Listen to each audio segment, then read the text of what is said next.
Chapter 13. During the month we had passed on board the Tiger, General Desaix and Monsieur Poussilgue held several conferences with Sir Sidney Smith, which left upon their minds an impression of ill omen. General Desaix might be deemed excusable for erring in negotiations of a diplomatic nature, never having been employed on such missions.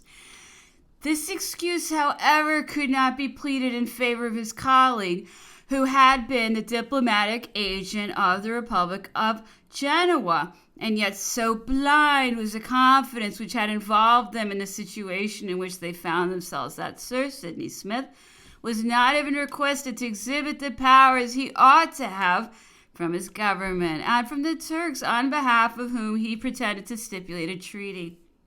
He acted with so much dexterity that he was not asked the question. This neglect on the part of the French plenipotentiaries was more than Sir Sidney Smith could have anticipated. It is moreover probable that he had expected a more cautious conduct, and that from the very first communications between General Kleber and the Vizier, he had applied to his government for instructions and powers in anticipation of the event which he foresaw was at hand, and was yet without an answer in consequence of that event having occurred sooner than he expected.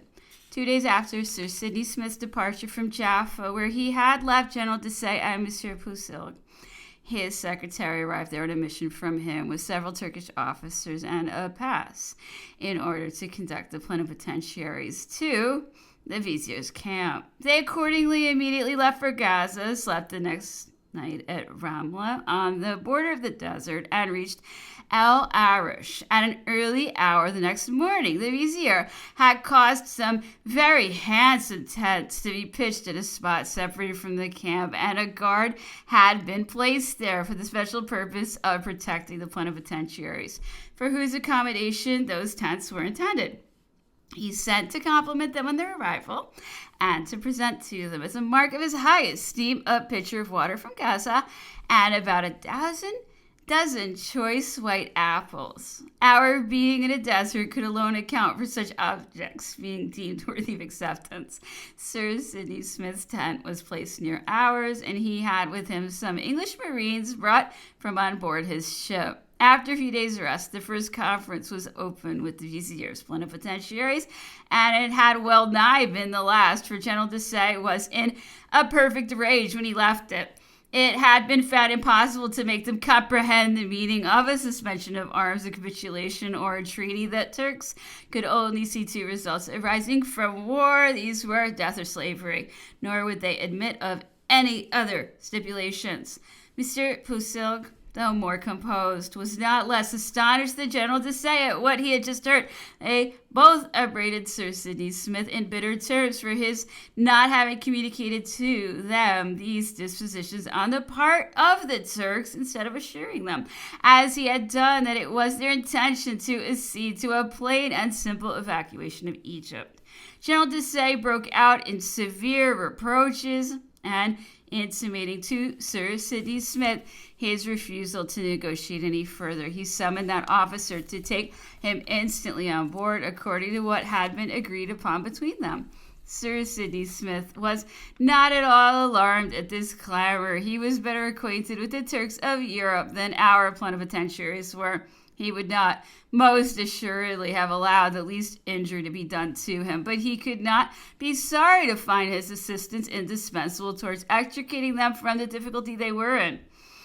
He calmed the plenipotentiaries by taking all upon himself so great in fact were his exertions during the following night that on the next day he again brought the two parties together and had the conferences renewed, at which he ever afterwards assisted. By his unheard of activity, he caused the conditions of that famous Treaty of El Arish to be discussed, settled, and drawn up in the forms prescribed by General Kleber, thereby destroying General Bonaparte's work. Sir Sidney Smith was urging his signature because he had already learned the arrival of General Bonaparte in France, as the sequel will show. General Desaix, however, previously to signing it, recoiled with horror at the idea and had the signature put off for a few days. He sent for me at night to his tent and said, What General Kleber desired has been done. Go and tell him from me that before I can sanction the act with my signature, I wish him to read what he has made us agree to, but that in no case shall I sign without an order from him, of which I request you to be the bearer." I returned accordingly to Egypt with an escort of Tartars, who made me cross through the vizier's army and joined General Kleber at Salhieh, where he had united the army. Upon hearing of the capture of El Arish and the arrival of the Turkish army at that point, I entered just after the holding of a council of war in which the discussion had turned upon the impossibility of preserving Egypt. And General Kleber had not disdained to provide himself with a guarantee as a relief to his responsibility by making all the generals sign a declaration wherein, after the statement laid before them, they acknowledged the impossibility of defending Egypt with the means which the army had at command. Opinions had not been unanimous in this council, as, however, the object of returning to France was flattering to all. They signed in a body because in this case no one could be singled out for censure. I announced to General Kleber that at the moment of my departure, intelligence was brought to the camp of El Arish of General Bonaparte's arrival in France, and I handed to him a file of newspapers which already noticed the event. I twice repeated the message which General Desaix had specially directed me to command to him. General Kleber again assembled a council of war in order to communicate to it the contents of the dispatches I had brought, and made me return the same night in a cartel with an answer for General Desaix and the order to sign the treaty which he had desired me to bring to him. General Kleber also charged me to claim the wife of a sergeant of the garrison of El Arish, whom he knew to have fallen to the share of a pasha, being desirous, that he said, not to leave behind him a single individual belonging to the army. Before my departure, General Davout, one of those who opposed the decision of the council, drew me aside and desired me to tell General Desaix what had taken place, that the members of the council had only signed out of complaisance to General Kleber, who had succeeded in deceiving them, but that if General Desaix would refuse signing the treaty, all the generals in the army would side with him.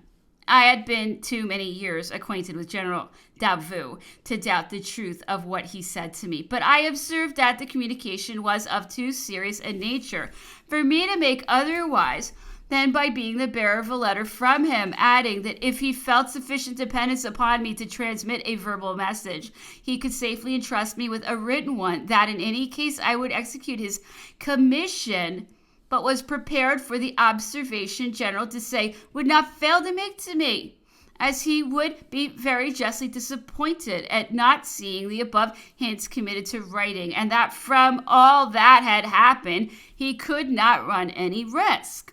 I instantly departed for El Arish. On arriving at the Turkish advanced posts, I received an escort which conducted me to the vizier's tent, round which were strewed the bodies of wretches who had been put to death during the day. I found Sir Sidney Smith with the vizier and seized that opportunity to claim the woman I have mentioned. I then learned from the vizier that he had given her to the Pasha of Jerusalem, but he said he would ask for her back and immediately sent her on to us. I went thence to Sir Sidney Smith to General Desaix's tent, where the treaty was signed on the night of my arrival. Upon my executing General Davout's commission, General Desaix replied to me in these words: "What, is it possible Davout could have directed you to give me this message when I see his name at the foot of the deliberation which all have signed and which you have brought to me?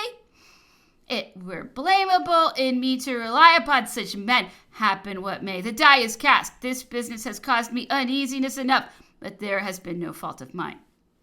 On the next day, or the day following, both parties took leave of each other. Just as General Desaix was about to start on his return to Egypt, a letter was brought to him from Jerusalem, and it was from the poor woman, who thanked him for the interest he had shown in her fate, but declared that it was not her intention to take advantage of it, as she found herself well off and was resolved to remain where she was. She wished us success and a happy journey.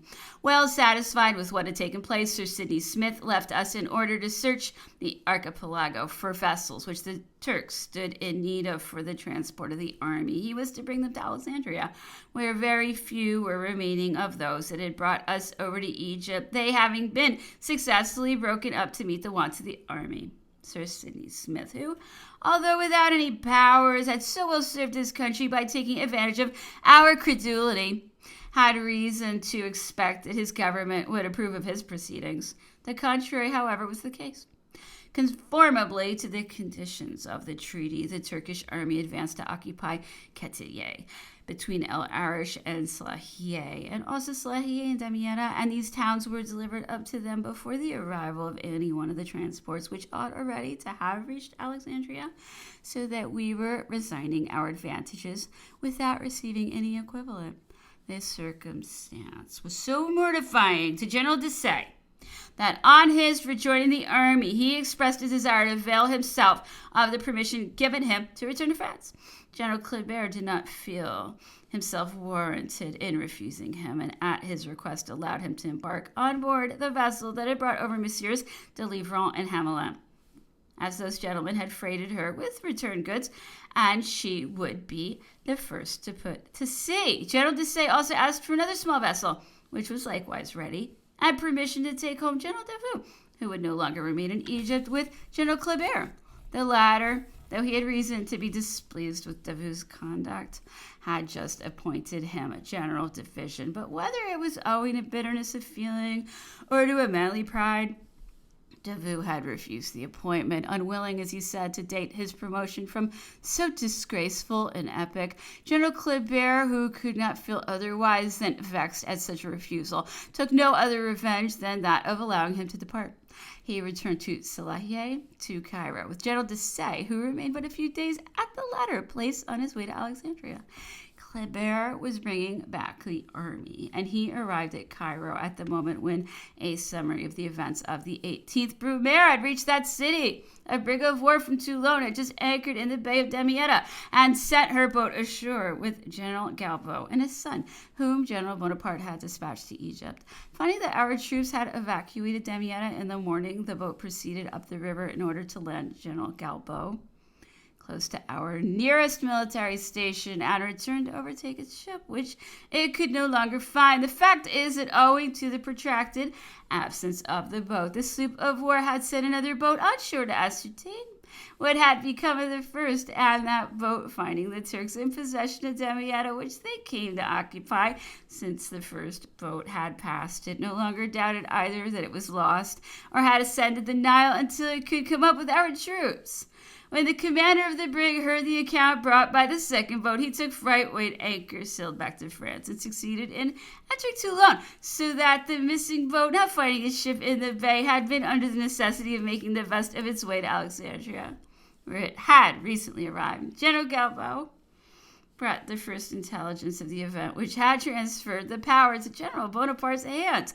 This news was not calculated to allay the fears of those who had thought they would only have to account to the Directory for their conduct. General Galbaud had not reached Cairo when General Desaix went to take leave of General Kleber previously to his departure for Alexandria.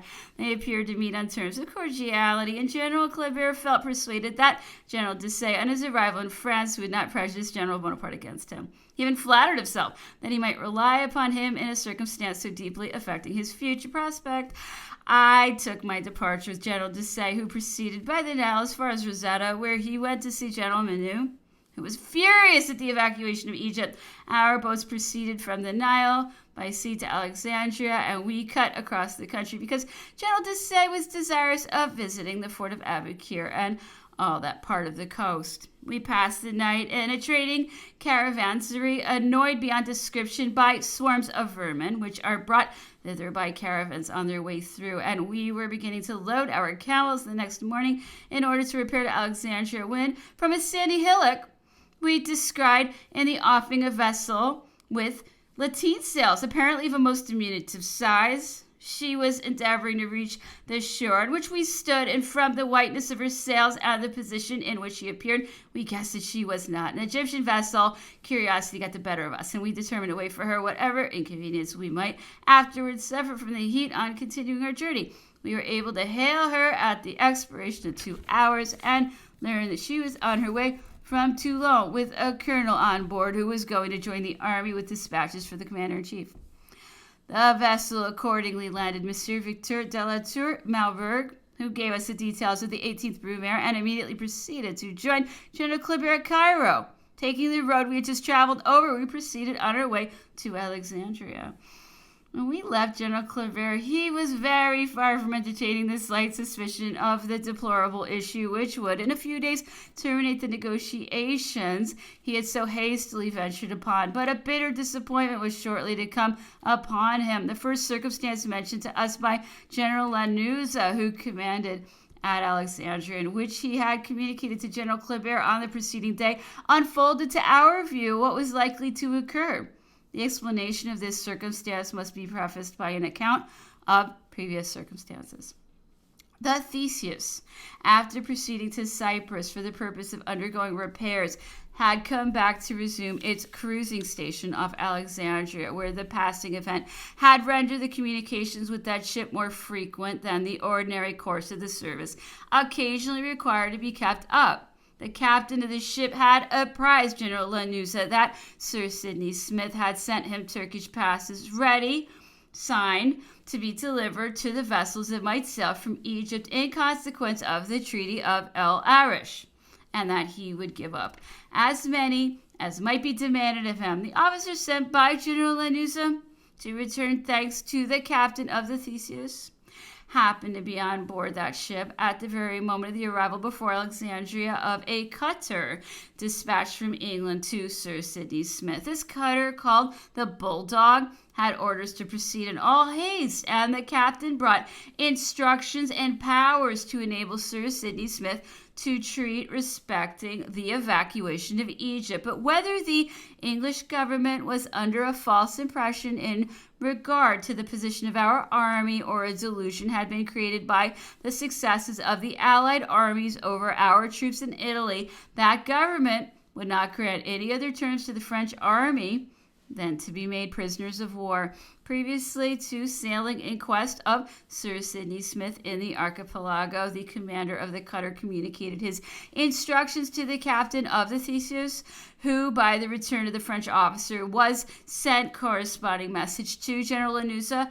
No time was therefore left for taking advantage of the Treaty of El Arish, except the interval that would elapse before Sir Sidney Smith could be overtaken by the Bulldog and could revoke the first orders he had given to the Theseus, and issue counter orders, the course which it was reasonably apprehended he would adopt.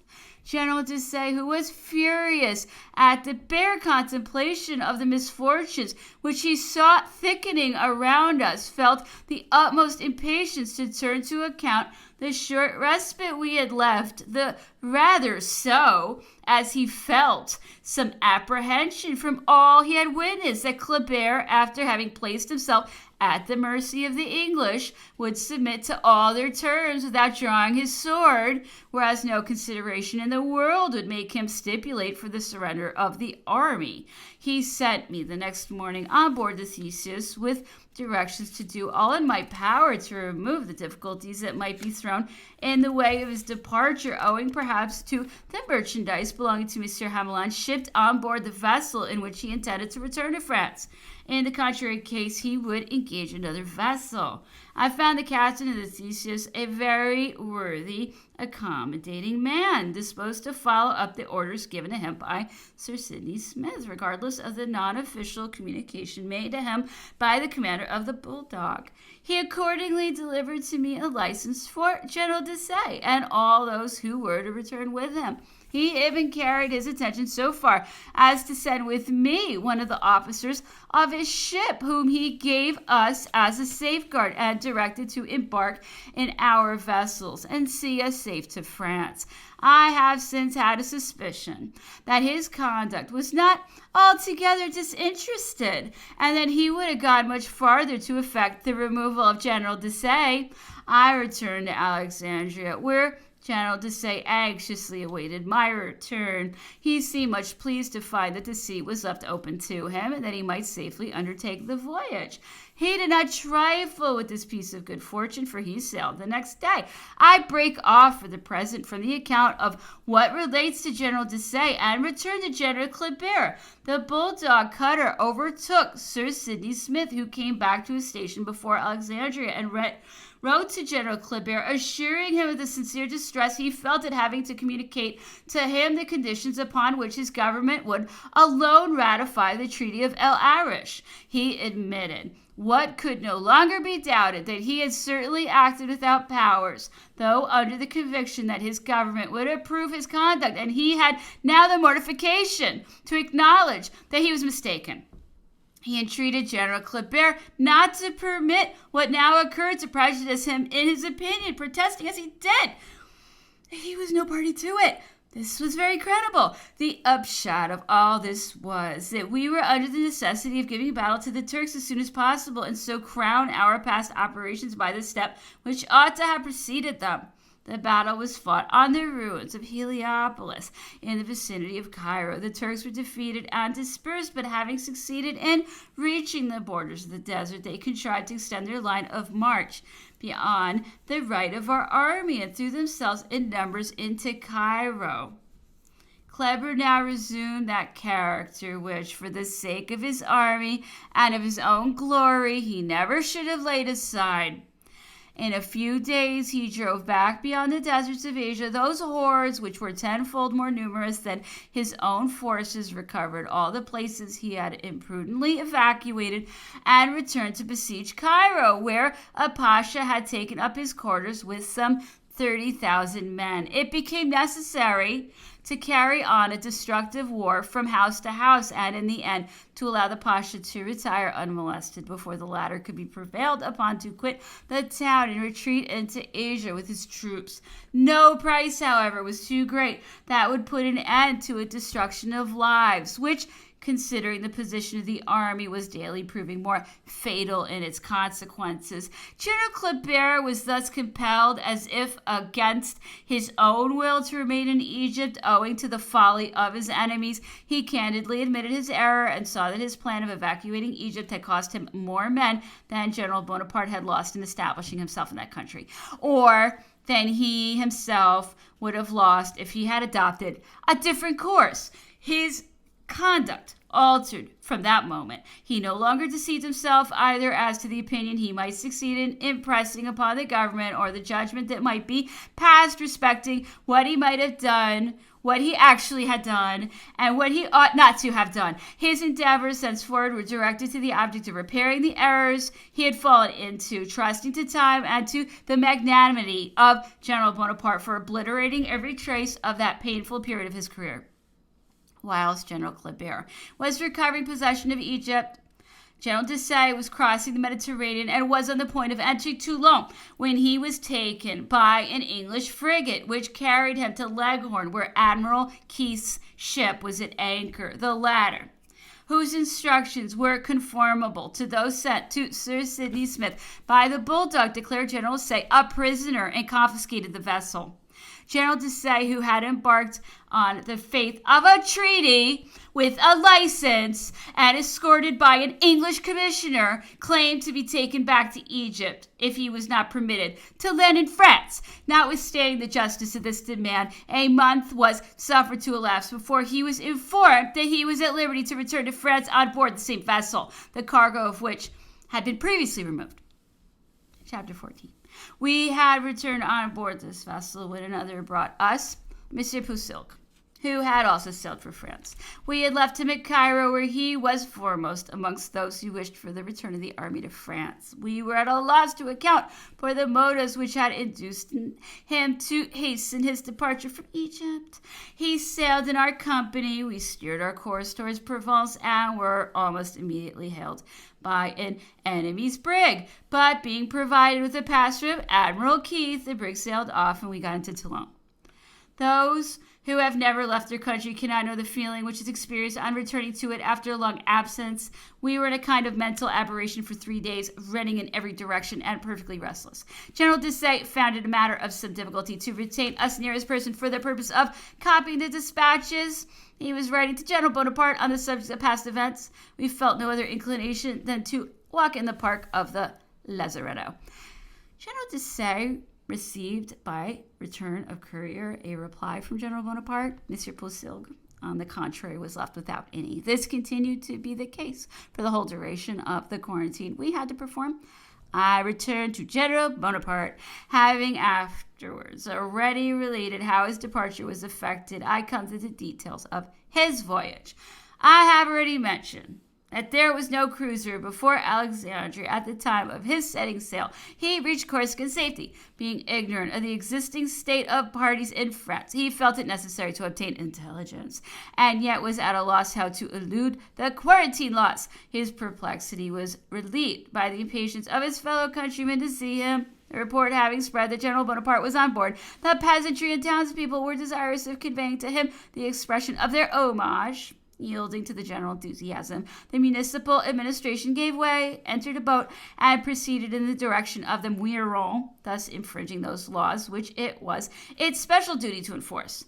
The quarantine regulations were laid aside. General Bonaparte landed at Ajaccio, but only remained there the time requisite for collecting all necessary information and resumed his voyage. The ship was in full sail when Gatillon came to inform him that enemy's ships were descried from the topmasts, and to receive his orders. General Bonaparte, after reflecting for a moment, desired him to trust wholly to chance until the hour of midnight. The admiral continued his course towards Toulon. The cruisers were lost sight of in the night, and no vessel appeared in the offing the following morning. The English, who had only to watch Toulon, which no longer contained any ships of war, and Marseille, whence supplies were forwarded to the army of Italy, kept within the Gulf of Lyons. Their whole squadron had assembled at that station because those ports were the only two landing points for vessels attempting to penetrate into France. The cruisers off Corsica were on the lookout for vessels endeavoring to reach that island, but neglected to watch those sailing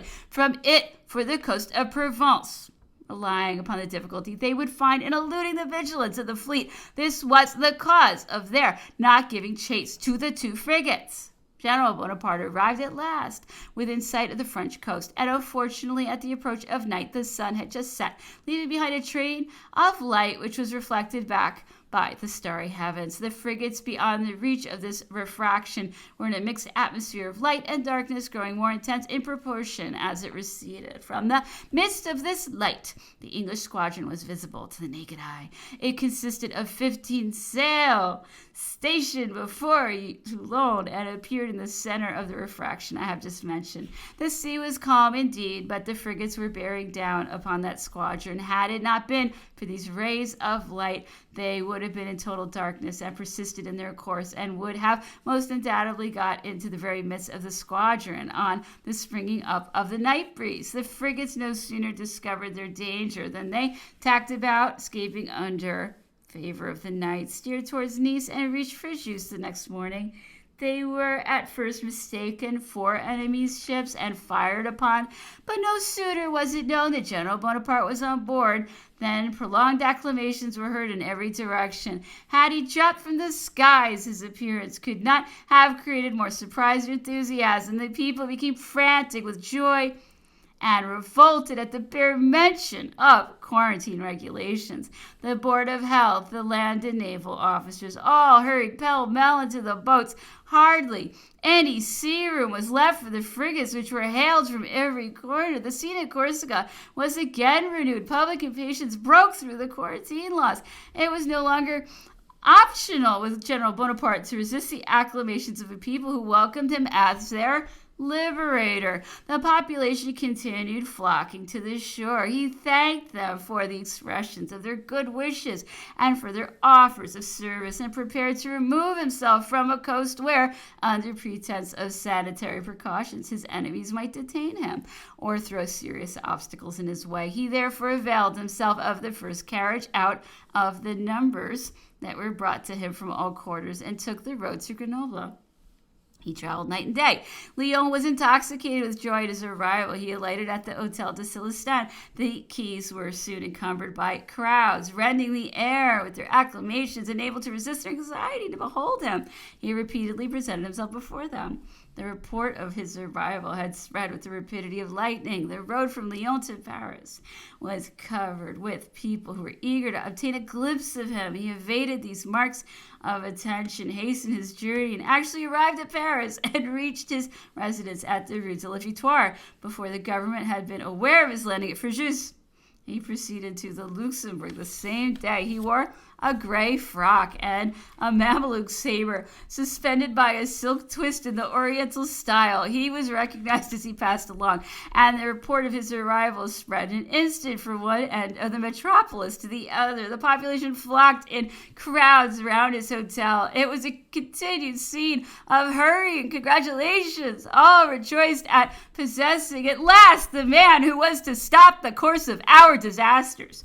Matters had, in fact, assumed a most deplorable aspect. Massena had undoubtedly arrested the progress of the Russians in Zurich. The English, who had landed in Friesland, had been defeated at Castricum and were preparing to evacuate the continent, a retreat they effected a few days after General Bonaparte's arrival. The external positions of the Republic had improved.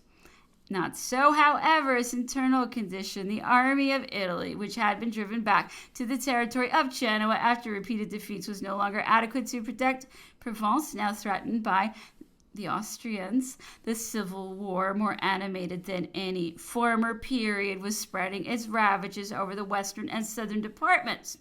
The power of the law had fallen into abeyance, and the administration was without energy.